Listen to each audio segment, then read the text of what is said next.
कि अगर हमारे बच्चे शादी आसान कर देंगे और उनके घर वाले जोड़े की रकम मांगना छोड़ देंगे, सीधी सादी शादी हो, तो वो बच्चियां जो गैरों के पास जा रहे हैं, वो बच्चियों के रिश्ते आपके घरों में तय हो सकते हैं। कि आजकल हमारे बच्चियां गैर मुस्लिमों के साथ, दीगर मज़ाहब वालों के साथ शादियां रचाई जा रही है, शादियां कर रहे हैं।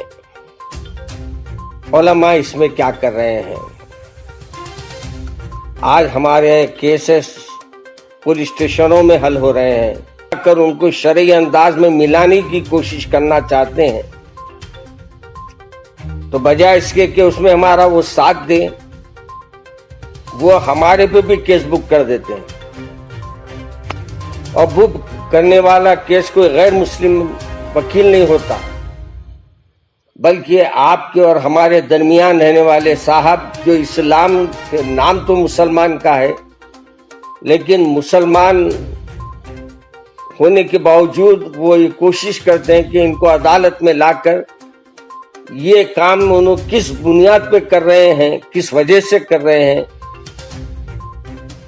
हमसे सवाल किया जाता है। बर्बाद हो रहे हैं, इसके जिम्मेदार कौन है? हकीकत ये है कि अगर हमारे बच्चे शादी आसान कर देंगे और उनके घर वाले जोड़े की रकम मांगना छोड़ देंगे, फरमाइश कार्यक्रम खत्म करेंगे और ये कोशिश करेंगे कि सीधी सादी शादी हो, तो वो बच्चियां जो गैरों के पास जा रहे हैं, वो बच्चियों के रिश्ते आपके घरों में तय हो सकते हैं। जब रिश्ते तय कर देते हैं माँ बाप, तो साहबजादे फरमाते हैं कि मेरी पसंद से माँ बाप ने किए, मेरी पसंद की एक शादी करना चाहिए। हालांकि हमको हुक्म दिया गया कि पहले बच्चे से सवाल कर ले कि भाई क्या तुम पसंद करते हैं किसको, बच्ची से सवाल कर ले कि क्या भाई तुम किसी को पसंद करते हैं।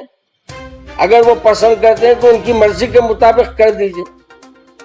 फिर हमसे ये गिला है कि हम वफादार नहीं, अरे हम तो आपके लिए अपनी जान भी देने तैयार। दोस्तों, इस बारे में अपनी राय का इजहार कमेंट सेक्शन में दें। वीडियो अच्छी लगे तो लाइक करें और इस चैनल को सब्सक्राइब करें।